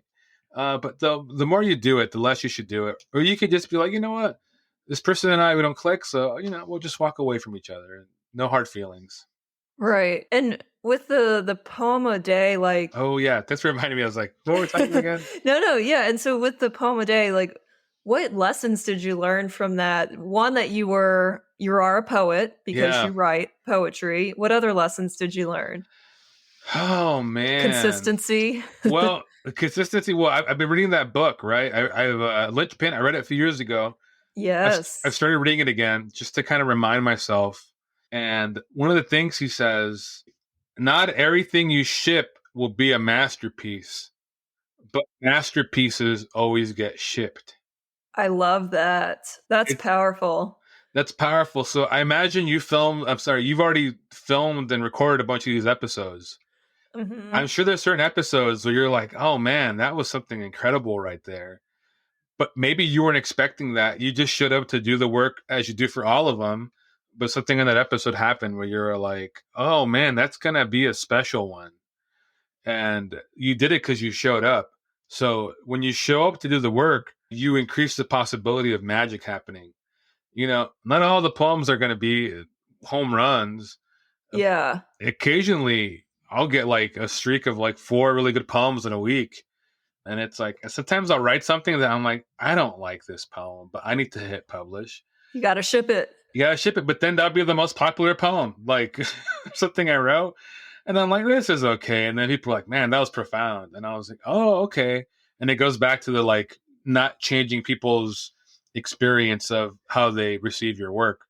When you show up to do the work, it's going to change you gradually, you know? I always think of water and rocks, you know? So like, it's a trip when you go to the beach and you're walking on sand and you don't realize, oh, this used to be a rock that was just slowly pulverized by the ocean over billions of years or whatever. I've literally never had that thought on the beach, but that's so true. Yeah, you know, or you look at rocks on the beach and they're smooth, some of them, right? And it's like, Yeah. oh, it's because every day they're hit by water and the water, you know, smooths them out in the tiniest fashion. But if you show up every day, it will change you, you know? So like, Wow. yeah. So like, if, for example, now I have a poetry show called the Dazed and Confused Poetry Club. And that came because Samantha Jane, who's another wonderful artist in the LA community in comedy and poetry and music, she just became a fan of my work. And she's like, I love your poems. She's like, you're writing some amazing things. I'm like, oh, thank you. I appreciate that. She's like, you ever thought about doing a show? And I was like, no, I've never thought about doing a show for poetry. She's like, we should, let's do one. You know, I'll help you do it. So she's like, let's do a poetry show. So you started the Dazed and Confused Poetry Club. And that was her name too. She's like, let's call it that. And I was like, all right, why not? So we did it on Zoom and people liked it for the pack. And then we did it at Talk Comic Studio in person and people liked it. Yes. And then we did it again in person. People liked it. So it's like, oh, people like this. So then I met all these other poets I had no idea existed.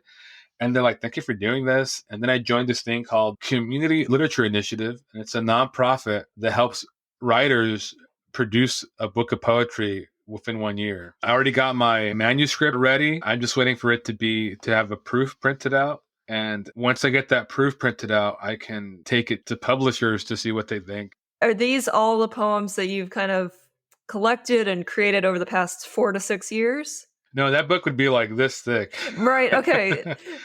The book is called Working Class PTSD, or How I Learned to Code Switch plus Love Poems. And it's an interesting book, but when you write every day too, what I've learned is you're going to revisit certain themes over and over. Yeah. And the more you write about something, the more is uncovered about it, what it says about you or society or about life. So what's cool about writing these things too is the topics reveal themselves to you more. So like when I told you about it, improv is a lot like religion. It's literally a topic I've been thinking about for years. So that's why when I say these things, it's because I've thought about them a bunch and they've been on my mind, and it just reveals itself to you more and more. So what's cool about poetry is like, you know, I'll learn certain things that I didn't know before, or like, it's kind of like journaling where you're like, oh, I'm writing things out and it's revealing a truth or insight to me. And also with shipping, or if any kind of thing too, I've also learned is the only consistent reward is the process. So if you enjoy creating it, that is the most consistent reward. And other things, not saying they're not important, but like, you know, if you put too much weight on like, all right, is my best friend coming to my show? Is a critic coming to the show? Do I have all the costume pieces I want for my sketch? You know, did I promote the show enough on these channels? And not saying those things don't matter.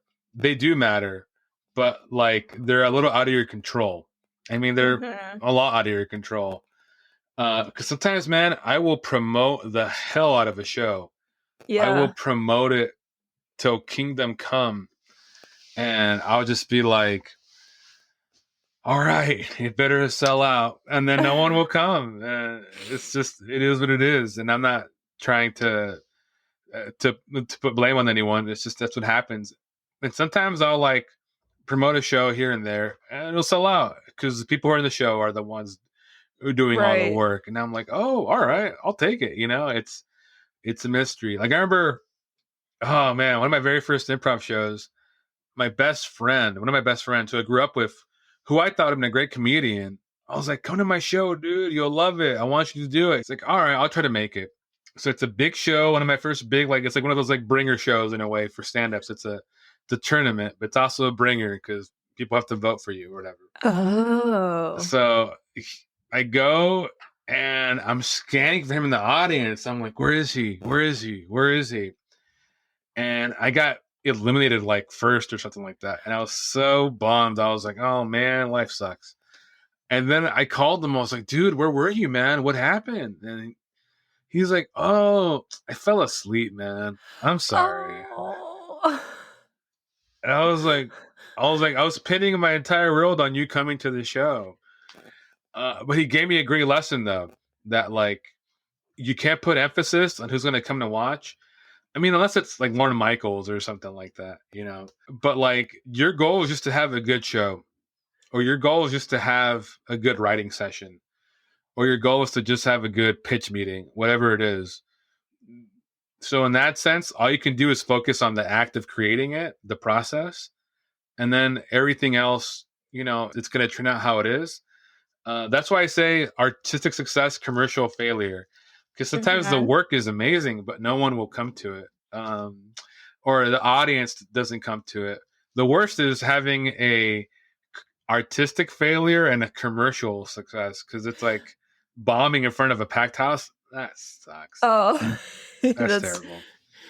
I feel that so much with the podcast and just any creative pursuit, really. Like, you know, I love what you said. The consistent reward is the process. It's not the likes and the shares on social media, and it's not all the applause and the love and the praise. Certainly, our egos like that. They like to hear that. They like to see it. But the reward really is the process. It's the journey. It's continuing to do it. It's having that great writing session. It's meeting a new friend. Like, that's part of the process. I love how you said that. That was beautiful. Well, it goes kind of go back to the sketch versus improv thing, where in improv, you just show up and the magic happens. Well, you rehearse a lot. That's part of it too as well. Yeah, yeah. Not to discount improv. But in sketch, it's like, all right, well, I wrote this very specific thing that I think is funny, but will it resonate with an audience?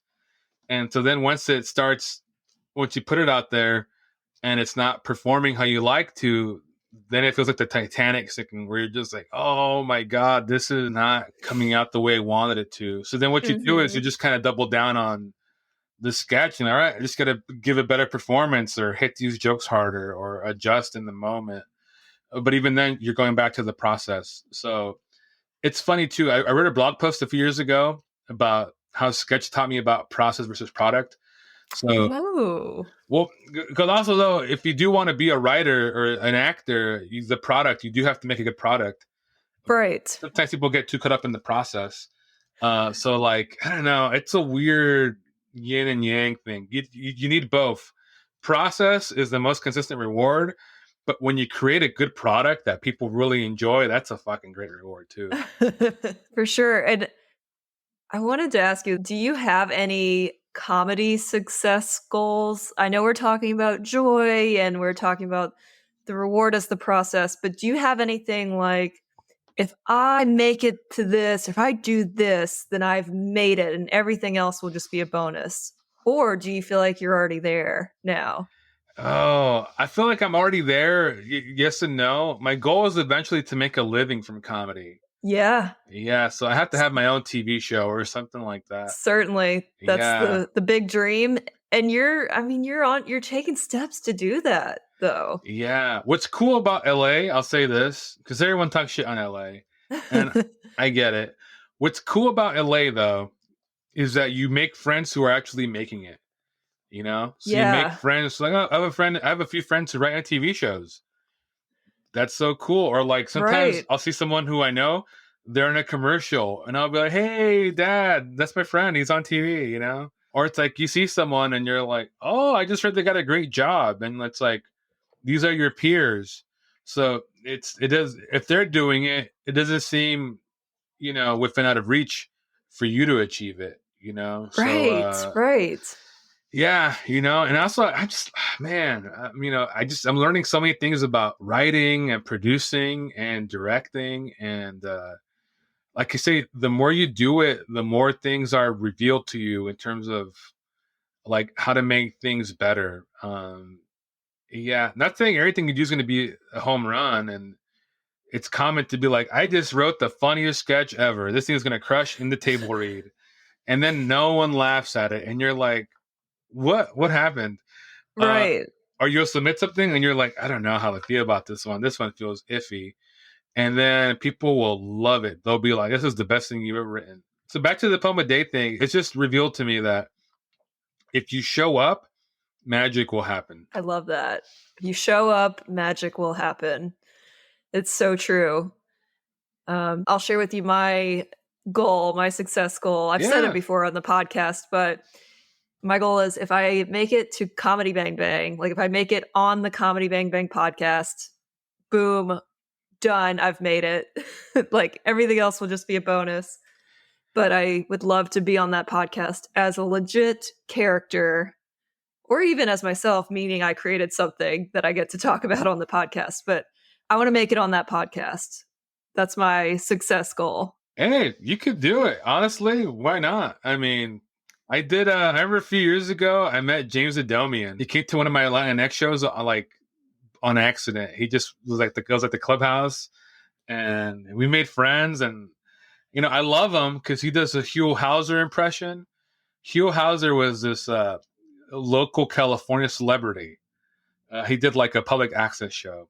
Okay. If you're from California, you got to know who he is or you don't. It's a cult thing, for sure. It's a cultish thing.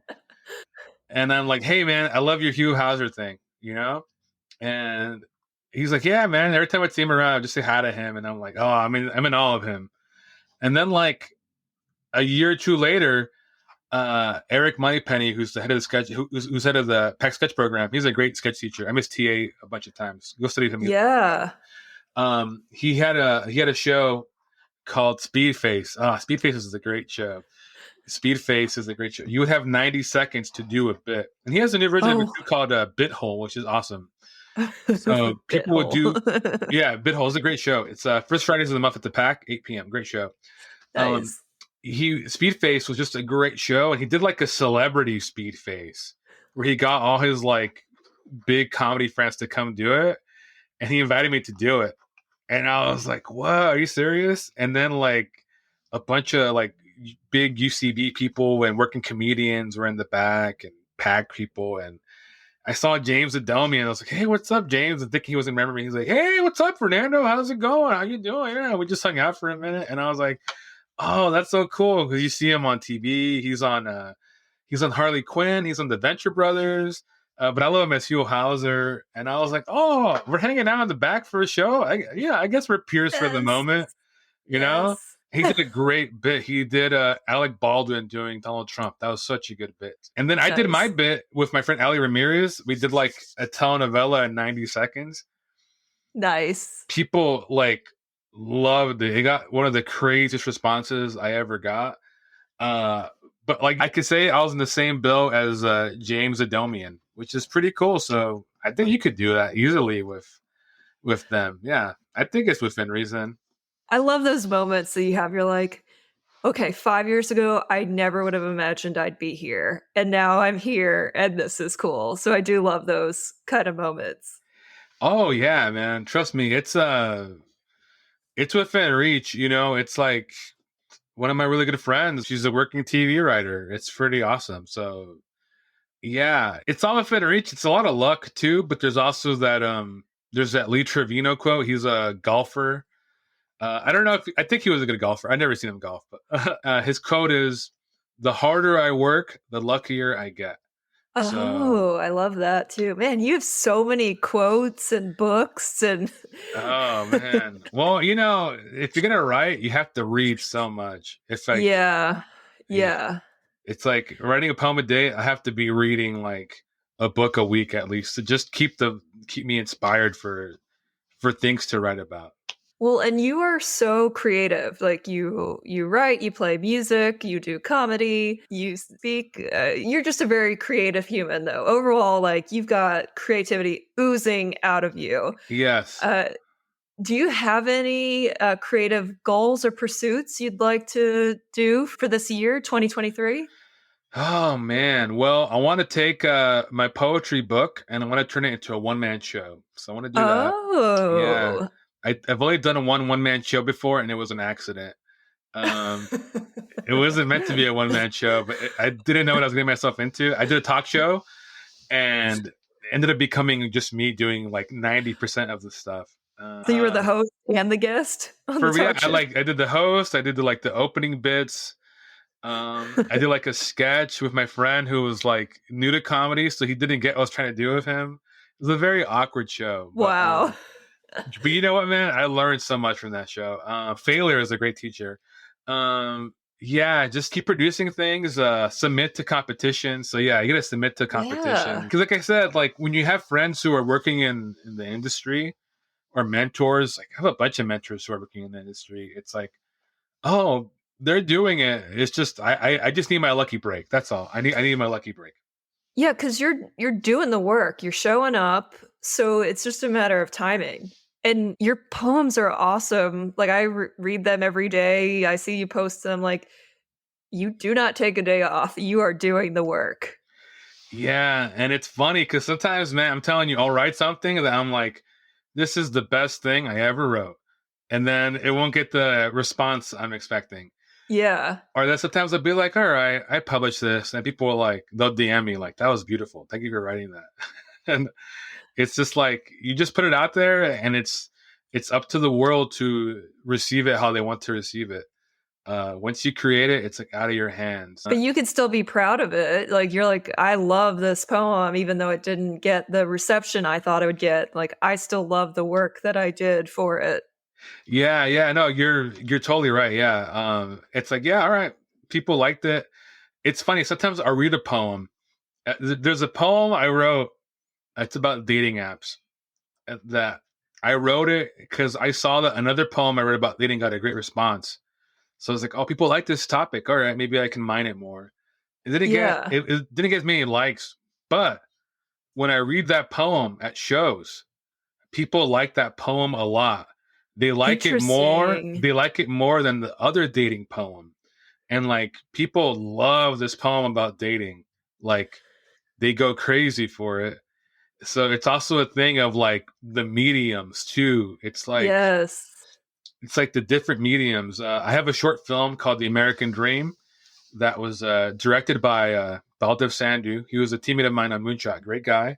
And produced by my friend Valerie Vasilis, who's also awesome. They produced it, and it's funny. The sketch, it's about me. I'm playing my dad, and we're about to cross the border to come into America from Mexico. My parents are from El Salvador, but everyone crosses through Mexico. And it's him and these other guys, and they're talking about the American dream. But they're not talking. They're talking about two guys who are like, yeah, I want like a house with a white picket fence and a beautiful wife and kids and all that stuff. And then my dad's talking about like, well, you know, I want to struggle economically and have difficult relationships with my children. Like stuff like that. And then I talk about, you know, having to code switch and work harder than others, that kind of stuff. It's funny, but I got it to 43 film festivals and it was received differently by 43 different audiences. And people love it for different reasons. And I showed it to my dad. He's like, what is this? This is so negative. I'm like, no, it's beautiful. You don't get it. He's like, he just didn't get it the way I wanted to. It took him a while. But other people were like, man, I get that. It's funny. We did it in Spanish. The first time we played it for like a majority white audience, they laughed. They got it on one level. As we workshopped the sketch, we did it in Spanish for a Latino audience. And they did not laugh, but they were like sighing and they're like clapping, like snapping their fingers. They received it differently. So it's also like your work, where you put it up and who you put it up for will impact how it's received too. So like when you perform a lot too, you just learn that, oh, people are going to receive your work differently in different spaces. And also you learn to make adjustments within your performance so that whoever you're performing for receives it in a positive way.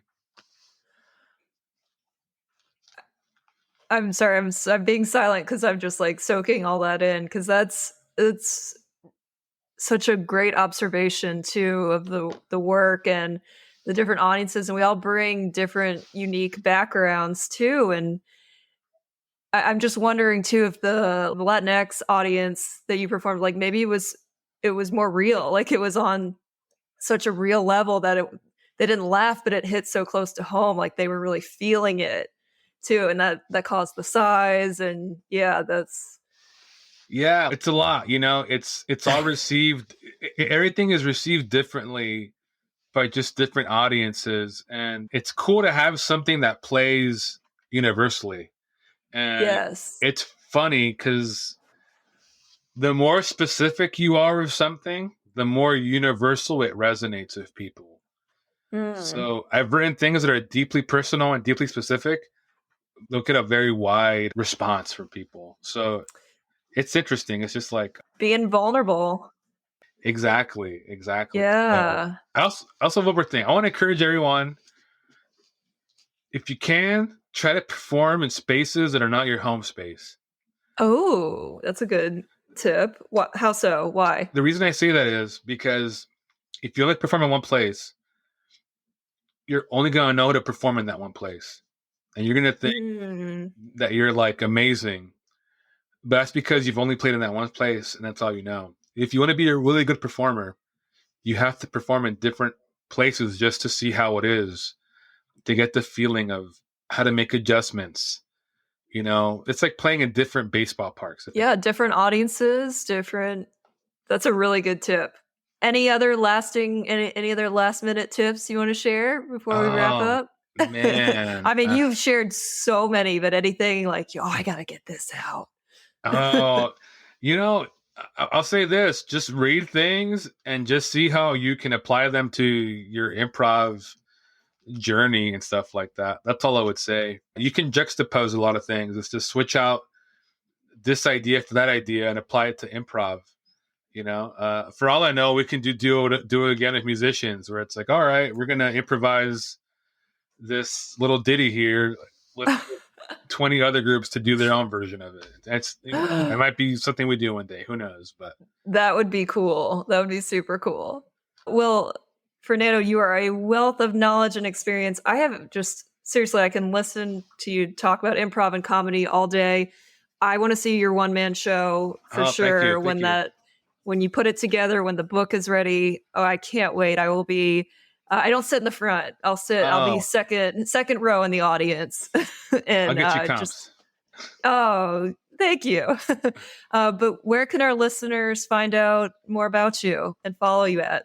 Follow me on Instagram at Fernando A. Funes. So that's it. No separation between my private and professional life. All the poems are there too, right? All the poems, all the promos. Yeah. So I publish everything on Instagram, and I use that as my hub for cross posting to other platforms. But yeah, Instagram, that's the best place to find me. And yeah, you have an improv blog, which has some of the poems, right? Or is that more thoughts? I have to make a new blog. My poetry blog is complicated. I messed up the name. I have to make a new blog. My poetry is called The Sisyphus Life.wordpress.com. It's too long of a name. Yeah, you got too deep on that one. Yeah, at least you got it. Thank you for getting it. Most people don't get it. Because Sisyphus is the Greek god who had to roll up the boulder up the hill every day. So, yeah. So there you go. But see, it's too long. Even I can't get it right, and I try to find it. I have to make a new one. That's more Fernando Poem a Day. That's what I got to make. Fernando's Poem a Day. Keep it simple, right? Yeah. Well, any shows to plug? Sure. Every first Thursday of the month, there's the Duplex at the Glendale Room. It's a duo showcase. Third Thursday of the month at the Glendale Room, there's Fernando's Long Form Supreme. Long Form teams. Yeah, I got to get your team on there. I just love that name.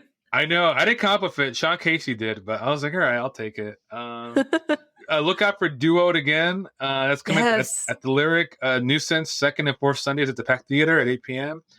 Moonshot, first Sunday of the month at 9 p.m. Pinata Party, third Friday of the month at the Ledge at 8 p.m. Cuñados, my panel show game, every other Friday at the Pack, every other first Friday at 8 p.m. Yeah, my God. There's just too many shows. It's just a lot. How do you keep it all together? I mean, obviously a calendar helps, but how do you keep it all together?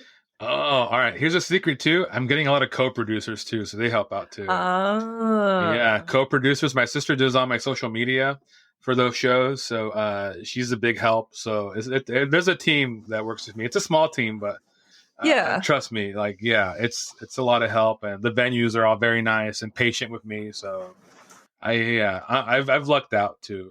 So yeah, I don't know. It's all inertia. It's just momentum. And write it. That duo it again. If I'm in town, I'm coming to the next show for sure because it sounds like such a blast. So I can't wait to see it. Yeah, April 30th is the next duo it again. Okay. So if you want to do it, 9 p.m. at the Lyric Hyperion. So if Okay. you have a partner, I would love to have you do it. Yes. Oh, that's so fun. Fernando, I love, love, love, love what you're doing. Thanks for sharing your stories and your experience. It's so helpful, and you've helped so many people in the community and in comedy. It's really beautiful, and I know you've got more goals and successes to reach. It's coming. You're putting in the work. I'm so happy Oh, for thank you. you. Thank you. Great talking to you today. It's been awesome to share my experience with you, and I'm so glad you have this podcast. And I hope this podcast blows up, and that you blow up too, and then you get to do that show with Comedy Bang Bang. Thank you. And I'm putting in the work. And as we talked, you were saying you were motivated to start up your podcast again. I am motivated to start up my sketch writing again. So we have motivated each other today. Awesome. Hell yeah. Yeah. Just show up and the magic will happen. And thank you for showing up today and listening to this episode. I know it was a long one, but also I like long podcasts, if you can't tell. All my episodes, especially the ones with guests, are over an hour usually. I like long podcasts because you can get a lot done. You can get chores done, or you just kind of get into a groove and it doesn't just stop. So for those long-term chores and tasks or walks, long podcasts are great. And that's what this one did. So you're welcome for that long walk and long chore you got to do today while listening. I so enjoyed this episode. Fernando is amazing. He is a walking quote book here. He knows so many quotes and so many profound lessons from books. I'm astounded. I try to remember a quote and I'm like, I would just mess it up completely. And he's so good at that. He had so many nuggets of wisdom. I just love the showing up, just show up and do the work. And I like the idea of artistic success versus commercial success and delineating between the two. And certainly we want commercial success, but you also have to have a good product too. And finding the balance of both and also finding the joy. There are so many lessons learned here. I had a great time. And I want to tell you the impetus on how I got Fernando to come on, or why I asked Fernando. I already knew he was a great improviser, but I saw one of his poems that he wrote. I think it was in early to mid January, and it was about body image issues and how we treat our bodies so harshly. We talk negatively about them, and we do all these things to hurt and harm them, either not eating or taking things we shouldn't or eating poorly. And it just really resonated. And I think that was one that got a lot of comments on, if I can remember, because I commented on it too. I was like, oh my God, that was beautiful. That resonates so much. And then I was like, oh, he does this poem a day thing. That's so cool. I want to talk to him about that. And I didn't even realize, I thought he had done it for a year. I thought it was like a 2022 thing. And then he kept it going in 2023. And to know that it has been going on for basically 6 years, 4 to 6 years, he's been doing this poem a day journey is huge. Oh my God, that's amazing. I'm blown away by the level of consistency there. And it's just now basically a habit for him. And it's not something that he has to do or he's forcing himself to do. He's kind of listening and getting himself into the process. So whatever comes, he writes. Super cool. It's really inspiring, and I'm motivated by that a ton. I'm really motivated by him and his work ethic and all the things he posts. are so profound. So please follow him on either Instagram or Twitter, Facebook, whatever you like to use. I think he, uses IG and then blasts it elsewhere, but it's so cool to see what he's doing. And he's always doing shows. He's always in shows. It's awesome. He's very dedicated to the craft, and all that hard work is paying off now. I mean, he's gotten so many skills out of it, and it'll continue paying off for him. So well done, Fernando. And for you listening, we talked a lot today about showing up and how the consistent reward is the process. So I want to ask you in reflection, how is your process? Are you consistently showing up and putting in the work, or do you want to hit the easy button and say, well, I want to perform more, but I don't want to produce a show, or I don't want to do all that. I just want to get up on stage, in whatever form that is. Like, do you want to write a book? Or I don't know. Writing a book seems so hard. So again, kudos to Fernando for putting together his poetry book. What is it that you're trying to do? And how are you showing up for it? How are you being consistent about it? Are you getting in your head about it and letting that self-talk take over and say, well, what's the point? No one's liking it. No one's noticing it. It doesn't matter. It has to matter to you first. I am blown away by all the amazing people that I get to talk to on this podcast. And I know that we a lot of times focus it on the lens of improv or comedy or some version of it. And we kind of talk about the journey through that lens of improv and such. But it can relate to so much. It can relate to everything we're doing. Any kind of creative pursuit you're doing has so many emotions that come up along the way. And it really can affect our progress and our consistency of continuing on. So I hope you found today very inspiring. I know I did. And I'm going to go finish that sketch and ship it off, ship it out. So that way it's done and I can continue on. I am really motivated to start again on the sketch thing. Just hearing Fernando talk about it, I'm like, oh yeah, I need to get back into writing. So what are you motivated by? What are you going to pick up? What are you going to start doing again or continue doing? How are you going to show up? I would love to hear. If you feel like sharing, please reach out to me. You can email me at Dana@improvispeaking. That's DAYNA @improvispeaking.com. I'm on Instagram @improvispeaking. On LinkedIn, I'm @Dana Gowan. And, reach out to me. I'm happy to chat, happy to know what you're trying to achieve. What are your goals? Where are you missing the mark? And how can we show up for each other and help each other achieve our goals? There's so much to do. There's so much to get done. But the key thing is you can't get it all done in one day. So how can you consistently keep working on it every day so that you do eventually reach your goal and hit that mark and get it done? Thank you for showing up and listening and supporting Improv Speaking. I'm so grateful for you, and I hope you enjoyed it. I'll talk to you next time.